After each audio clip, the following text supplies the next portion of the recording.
Hello বন্ধুরা, সবাই কেমন আছো? আশা করি সবাই ভালো আছো, সুস্থ আছো। শুভ গণেশ চতুর্থী। তো আমি আমার বাড়িতে শিলিগুড়ি যেখানে থাকি সেখানে ছোট্ট করে একটু গণেশ পুজো করি, কিন্তু এবছর ভেবেছিলাম গণেশ পুজোটা এরকম নম করে সেরে দেবো। কিন্তু হঠাৎ রাত 11:30টার সময় ডিউটি থেকে এসে বলছে ঠাকুর না কিনে নিয়ে আসি চলো। এই 11:30টার সময় আমরা চলে গেলাম ঠাকুর কিনতে। এই দেখতে পাচ্ছেন এই রাত্রিবেলা কিন্তু অনেক লোক ছিল। আমি ভাবছিলাম যে ফাঁকা পুরো হয়ে যাবে, কিন্তু না, পুরো ভিড় ছিল আর সবাই ঠাকুর কিনছিল। আমি এখানে চুজ করছিলাম যে কোনটা নেব, কোন গণ্য আমার ঘরে যাওয়ার জন্য রেডি। তো যাই হোক, আমি এদিকে ঠাকুর সে নানান রকমের ঠাকুর, বিশ্বাস করুন এত সুন্দর লাগছে না, কোনটাকে ছেড়ে কোনটাকে নেব বোঝাই বড় দায়।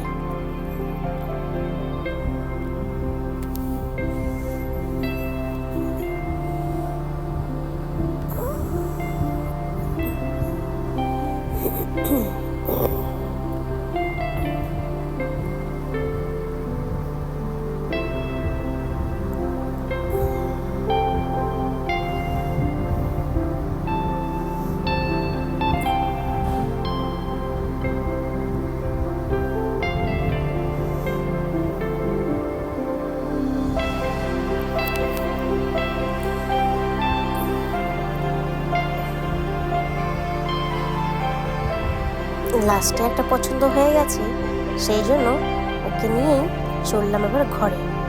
কারণ কি, ঘরে গিয়ে অনেক কিছু করা বাকি ছিল।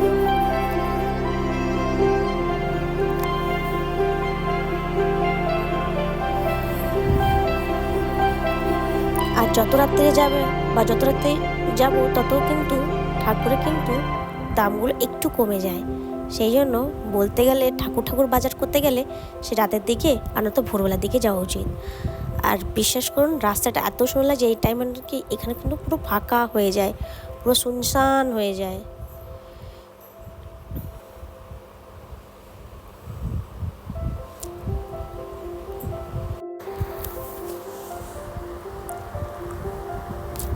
তো সকালবেলা হয়ে গেছে, এবার ওই দিকটা সাজাচ্ছে, আইলাম না এর দিকটা আগে আমি মানে খাওয়া দাওয়ার প্ল্যানটা করে নিই।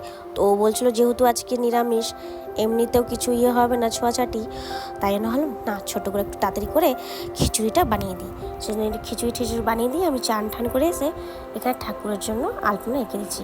বিশেষ করে আলপনাটা একদম ভালো হয়নি, যেরকম সেরকম পেরেছি করে দিয়েছি।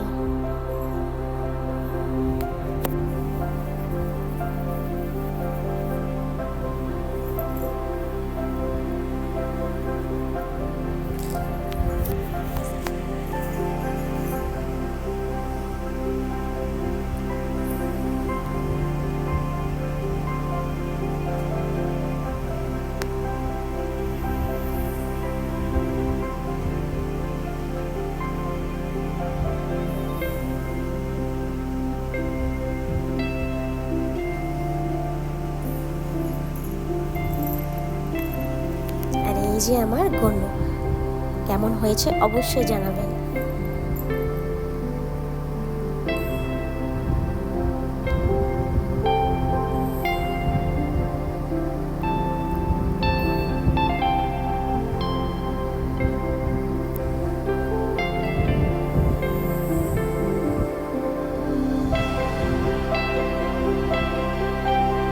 আমি এবারে সাইড হয়ে পড়ে নিলাম, যেহেতু ওইদিকে পুজোর কাজ হয়ে গেছে বলে আমি না রেডি হয়ে আসি, তুই এটা পরে শুরু হয়ে যাবে, নিজেকে আগে তৈরি করে নিই। আর এদিকে ও ফুল লাগাচ্ছে। আর ফুল লাগালে একটু ঘরের মধ্যে কিন্তু পুজো পুজো ভাবটা চলেই আসে, বলুন। তো আমার ফাইনাল টাচ আপ এই যে আলপনাটা, জানি না কেমন হয়েছে, তাও আমি জিজ্ঞেস করবো, যদি ভালো থাকে নিশ্চয়ই কমেন্ট করে বলবেন।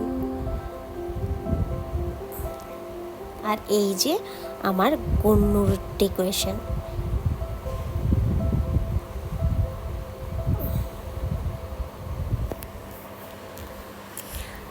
বাবা আর মেয়ে বসে গেছে, আলপনার মধ্যে একটু কিছু কমি লাগছিল বলে একটুখানি এখানে ফুল সাজাতে চলে এসছে। তো দুজনে বাবা আর মেয়ে মিলে ফুল সাজাতে শুরু করে দিয়েছে, আমার অর্ধেক কাজটা সম্পূর্ণ করছে।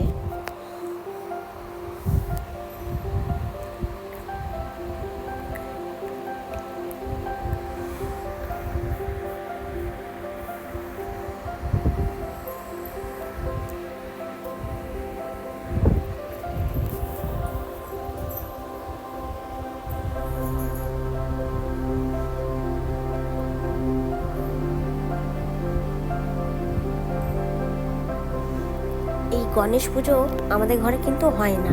আমি যখন বাইরে চলে এসেছিলাম, তখন যখন আমার মেয়ে হয়েছিল 2019-এ, সেই বছরেই কিন্তু আমি গণেশ পুজো স্টার্ট করেছি। আর সেখান থেকে স্টার্ট করা শুরু হয়েছে পুজোটা, এখনও যতদিন আছি ততদিন করে থাকবো। তো আমি এখানে ফল টল কাটতে বসে গেছি। সব ফল কাটবো না, যেটা ঠাকুরের কাছে দেবো সেইটুকু কাটবো, আর বাকি যখন প্রসাদ দেবো কাউকে তখন অর্ধেক কেটে নিলেও হয়ে যাবে।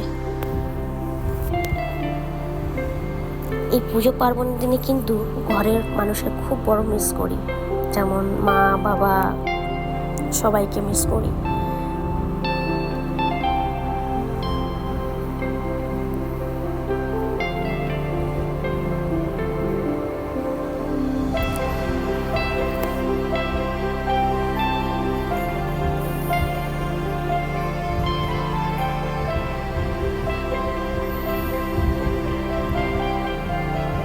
আর হ্যাঁ, ক্যামেরাটা কিন্তু একটু এদিক ওদিক হতে পারে, যেহেতু আজকে ক্যামেরাম্যান কিন্তু আমার হাজব্যান্ড, তো এদিক ওদিক হয়ে গেলে একটু মানিয়ে নেবেন।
সব কিছু রেডি হয়ে গেছে, এখন পুজো করার পালা।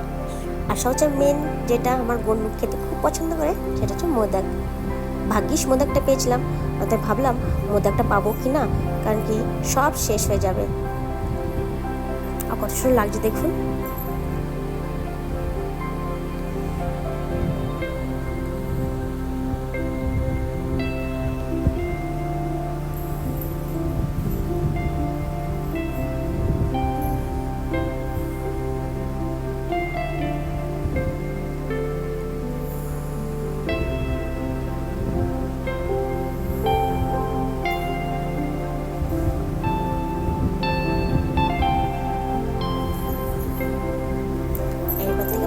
ডেকোরেশন যা রোদ্দুর বেরিয়েছে আজকে, বাবারে।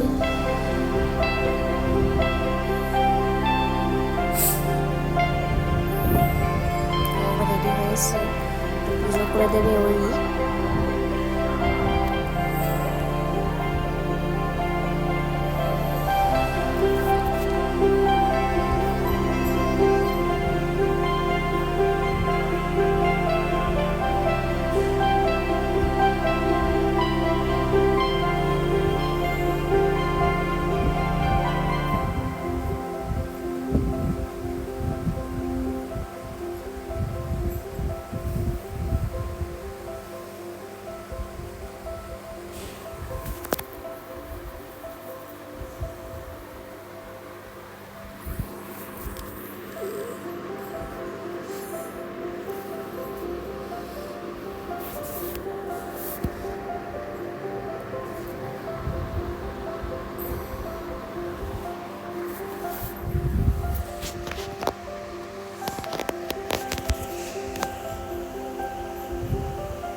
আসছি আবার নেক্সট ব্লগে। আজকের এখানে টাটা।